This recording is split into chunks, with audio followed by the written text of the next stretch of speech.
السلام علیکم ورحمۃ اللہ وبرکاتہ۔ الحمدللہ، آج ہم ایک انتہائی اہم موضوع پر بات کریں گے جو ہر والدین کے دل کے قریب ہوتا ہے، یعنی اولاد سے محبت۔ اولاد اللہ کی بہت بڑی نعمت ہے اور ان سے محبت نہ صرف فطری جذبہ ہے بلکہ والدین کی بنیادی ذمہ داری بھی ہے۔ آج ہم قرآن و سنت کی روشنی میں جانیں گے کہ اسلام اولاد کی تربیت اور ان سے محبت کے بارے میں کیا کہتا ہے اور کیسے والدین کو اس عظیم ذمہ داری کو نبھانا چاہیے۔ پہلی بات ہے اسلام میں اولاد کی اہمیت۔ اسلام میں اولاد کو بہت اہم مقام دیا گیا ہے۔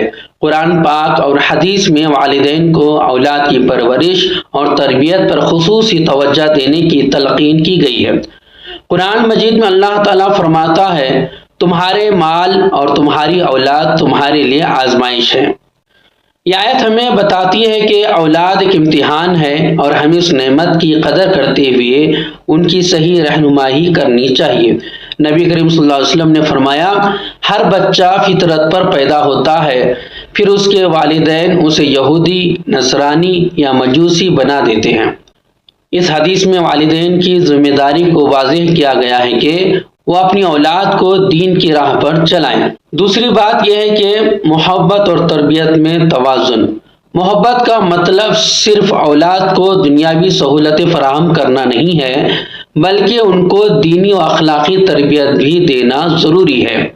والدین کو چاہیے کہ وہ اپنی اولاد کے ساتھ پیار محبت کا برتاؤ کریں، انہیں وقت دیں اور ان کے احساسات کو سمجھیں۔ نبی کریم صلی اللہ علیہ وسلم بچوں سے بے پناہ محبت کرتے تھے، یہاں تک کہ آپ صلی اللہ علیہ وسلم نے فرمایا، جو شخص چھوٹوں پر رحم نہیں کرتا اور بڑوں کا احترام نہیں کرتا وہ ہم میں سے نہیں ہے۔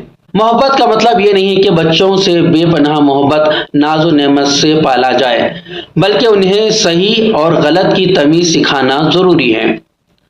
تربیت میں توازن ضروری ہے۔ بہت زیادہ سختی یا بہت زیادہ نرمی دونوں ہی نقصان دہ ہیں۔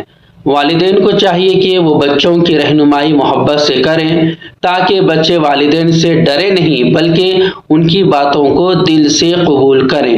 تربیت کے عملی پہلو۔ اسلام میں اولاد کی تربیت کو بڑی اہمیت دی گئی ہے اور اس کے کچھ عملی پہلو ہیں۔ ان میں سے تو ایک ہے دینی تعلیم۔ بچوں کو قرآن پاک اور نماز کی تعلیم دینا سب سے پہلے والدین کی ذمہ داری ہے۔ نبی کریم صلی اللہ علیہ وسلم نے فرمایا، اپنی اولاد کو 7 سال کی عمر میں نماز کا حکم دو۔ یہ حدیث اس بات کی طرف اشارہ کرتی ہے کہ دینی تعلیم کی بنیاد چھوٹی عمر میں ہی ڈالنی چاہیے۔ اور اخلاقی تربیت، بچوں کو سچ بولنا، دوسروں کا احترام کرنا اور صبر و تحمل جیسی اخلاقی قدریں سکھانی چاہیے۔ نبی کریم صلی اللہ علیہ وسلم نے ہمیشہ بچوں کو محبت اور شفقت سے سکھایا۔ بچوں کو عقل و شعور کی تربیت بھی دینا ضروری ہے تاکہ وہ زندگی میں صحیح فیصلے کر سکے۔ انہیں زندگی کی حقیقتوں سے روشناس کروائیں اور یہ سکھائیں کہ دنیا میں آزمائشیں آتی ہیں جن کا سامنا حکمت اور صبر سے کرنا چاہیے۔ چوتھا حصہ آتا ہے دعا اور والدین کا کردار۔ آخری بات یہ ہے کہ والدین کو اپنی اولاد کے لیے ہمیشہ دعا کرنی چاہیے۔ قرآن میں حضرت ابراہیم علیہ السلام کی دعا ہمیں سکھاتی ہے، اے ہمارے رب، مجھے نماز قائم کرنے والا بنا اور میری اولاد میں سے بھی۔ یہ دعا ہمیں بتاتی ہے کہ اولاد کی اصلاح اور ان کی ہدایت کے لیے دعا کرنا کتنا اہم ہے۔ والدین کو اپنی اولاد کے لیے بہترین مثال بننا چاہیے کیونکہ بچہ اکثر اپنے والدین کو دیکھ کر سیکھتے ہیں۔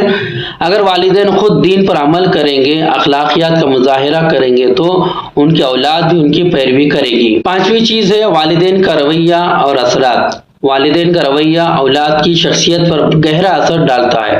بچوں کے سامنے والدین کا طرز عمل ان کے لیے ایک نمونہ ہوتا ہے۔ گفتگو کا انداز۔ والدین کا اپنے بچوں سے بات کرنے کا طریقہ بہت اہم ہے۔ پیار اور نرمی سے بات کرنا بچے کی شخصیت میں اعتماد پیدا کرتا ہے۔ والدین کا اپنے بچوں سے بات کرنے کا طریقہ بہت اہم ہے۔ پیار اور نرمی سے بات کرنا بچے کی شخصیت میں اعتماد پیدا کرتا ہے۔ نبی کریم صلی اللہ علیہ وسلم کا بچوں کے ساتھ شفقت بھرے انداز میں بات کرنا ہمیں سکھاتا ہے کہ والدین کو بچوں کی عزت نفسی کا خیال رکھنا چاہیے۔ آج کی مصروف زندگی میں والدین اکثر بچوں کو وقت نہیں دے پاتے۔ یہ بہت ضروری ہے کہ والدین اپنے مصروفیات میں سے کچھ وقت نکال کر بچوں کے ساتھ گزاریں۔ یہ وقت بچوں کے لیے بہت اہم ہوتا ہے کیونکہ اس سے ان میں احساس پیدا ہوتا ہے کہ ان کے ماں باپ ان کی زندگی کا حصہ ہیں اور ان سے محبت کرتے ہیں۔ بچوں کو ہمیشہ مثبت سوچ سکھائیں۔ اگر والدین بچوں کے سامنے ہر وقت منفی گفتگو کریں گے، وہ بھی اس طرز فکر کو اپنائیں گے۔ والدین کو چاہیے کہ بچوں کو مشکلات میں بھی امید اور حوصلہ دینا سکھائیں تاکہ وہ زندگی میں کامیابی کے لیے خود اعتمادی کے ساتھ آگے بڑھ سکیں۔ چھٹا حصہ ہے والدین کی غلطیاں اور ان سے بچاؤ۔ ہر انسان غلطی کرتا ہے، لیکن والدین کے لیے ضروری ہے کہ وہ اپنی غلطیوں سے سیکھیں اور انہیں دہرانے سے بچیں۔ بعض والدین اپنی اولاد کے ساتھ مختلف سلوک کرتے ہیں، جیسے بیٹوں کو بیٹیوں پر فوقیت دینا یا بڑے بچوں کو چھوٹوں کے مقابلے میں زیادہ اہمیت دینا۔ یہ رویہ بچوں کے درمیان حسد اور تنازعات کا باعث بنتا ہے۔ اسلام ہمیں سکھاتا ہے کہ ہر بچے کے ساتھ انصاف اور محبت کا برتاؤ کیا جائے۔ بعض والدین اپنی مصروفیات اور اپنے خیالات کی بنا پر بچوں کی خواہشات کو نظر انداز کرتے ہیں۔ اس سے بچے میں احساس کمتری پیدا ہو سکتا ہے۔ والدین کو چاہیے کہ وہ بچوں کی ضروریات اور خواہشات کو سمجھے اور ان پر توجہ دے تاکہ وہ اعتماد کے ساتھ زندگی گزار سکیں۔ والدین کی دعائیں اولاد کے لیے ایک بہترین روحانی ذریعہ ہیں۔ جب والدین اپنی اولاد کے لیے دل سے دعا کرتے ہیں تو اللہ تعالیٰ ان دعاؤں کو قبول فرماتا ہے۔ نبی کریم صلی اللہ علیہ وسلم نے فرمایا، 3 دعائیں ایسی ہیں جو قبول ہوتی ہیں اور ان میں کوئی شک نہیں: مظلوم کی دعا، مسافر کی دعا اور والدین کی دعا اپنی اولاد کے حق میں۔ یہ حدیث اس بات کی اہمیت کو ظاہر کرتی ہے کہ والدین کی دعا کا اولاد پر کتنا اثر ہوتا ہے۔ پیارے ناظرین، اولاد سے محبت کا مطلب صرف ان کی دنیاوی کامیابی کے لیے کوشش کرنا نہیں بلکہ ان کی آخرت کی بھی فکر کرنا ہے۔ والدین کا فرض ہے کہ وہ اپنے بچوں کو تربیت دینی اور اخلاقی اصولوں کے مطابق کریں۔ تاکہ وہ نہ صرف اس دنیا میں کامیاب ہوں بلکہ آخرت میں بھی سرخرو ہوں۔ اللہ تعالی ہمیں اپنی اولاد کی صحیح تربیت کرنے اور ان کے حق میں دعا کرنے کی توفیق عطا فرمائے۔ اگر آپ کو یہ ویڈیو اچھی لگی ہو تو اس کو لائک کریں، شیئر کریں اور میرے چینل کو سبسکرائب کریں اور آپ کے مفید مشوروں سے مجھے آگاہ کریں تاکہ میں آپ کے مشوروں پر عمل کر کے اچھی سے اچھی ویڈیو بنا سکوں اور میری اصلاح فرما سکوں۔ السلام علیکم ورحمۃ اللہ وبرکاتہ۔